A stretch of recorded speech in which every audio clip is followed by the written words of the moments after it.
America, Iran आणि इस्रायलमध्ये सुरू असलेल्या युद्धाचा थेट फटका आता नाशिक जिल्ह्यातल्या कांदा उत्पादक शेतकरी आणि व्यापाऱ्यांना बसतोय। नाशिकमधून निघालेले जवळपास 150हून अधिक कंटेनर जे आहेत ते मुंबईच्या JNPT बाहेर सध्या अडकल्याचं दृश्य बघायला मिळतं आहे। नाशिकमधनं जो कांदा आखाती देशांमध्ये अर्थात इस्रायल असेल, दुबई असेल, त्याचप्रमाणे अफगाणिस्तान, पाकिस्तान या देशांमध्ये जातो, त्या ठिकाणी हा संपूर्ण कांदा दुबईच्या मार्केटमार्गे जातो। नाशिकच्या कांदा उत्पादक शेतकऱ्यांना आधी आपला माल मुंबईच्या JNPTला पाठवायला लागतो, तिथून हा संपूर्ण माल आखाती देशांसाठी पहिले उतरतो दुबईमध्ये आणि दुबईमधून तो संपूर्ण आखाती देशांमध्ये या ठिकाणी वाटप केला जातो। सध्या मात्र दुबईमध्ये युद्धजन्य परिस्थिती असल्याकारणाने दुबईचा जो स्टॉप आहे तो बंद करण्यात आलेला आहे। परिणामी JNPTपासून जे कंटेनर दुबईला जाण्यासाठी निघालेले आहेत ते JNPTच्या बाहेरच अडकून पडलेले आहेत आणि त्यामुळे आता नाशिक जिल्ह्यातल्या कांदा उत्पादक शेतकऱ्यांचा कोट्यवधींचा माल जो आहे तो या ठिकाणी पडून आहे। हिरामण शेठ आपल्यासोबत आहेत, कांद्याचे व्यापारी आहात तुम्ही। सध्या काय परिस्थिती आहे? युद्धजन्य परिस्थितीचा थेट परिणाम जो आहे तो कसा जाणवतोय?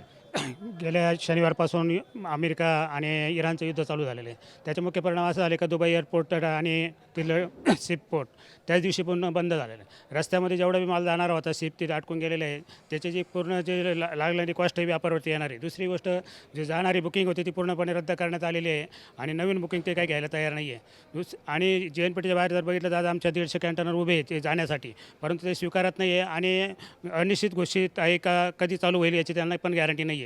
आता हा जर मालाचं आमचं मोठ्या प्रमाणात नुकसान होणार आहे। हा 150 कंटेनर जर परत रिवर्स आणला आम्ही तर बाजारामध्ये अजून त्याचा परिणाम असा होणार आहे की आम्हाला खाली करून घ्यावं लागणार आहे, नाही तर हा माल आमचा सोडून जाईल।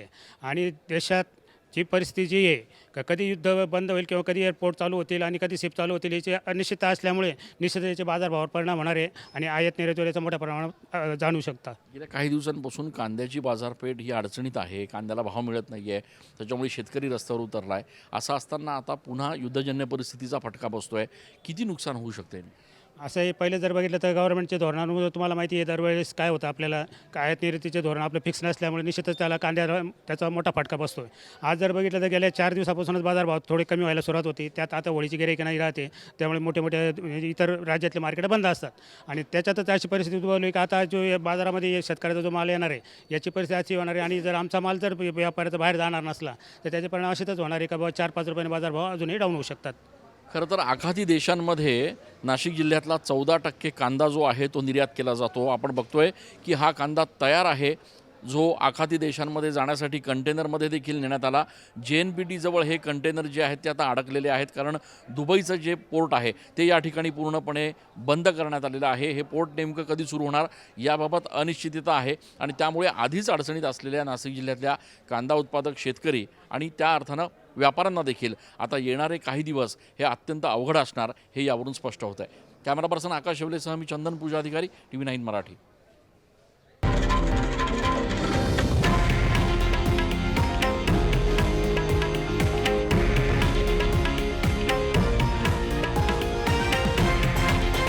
हे आहे देशातील नंबर 1 न्यूज नेटवर्क आणि आपण पाहत आहात TV9 मराठी, एकमेव।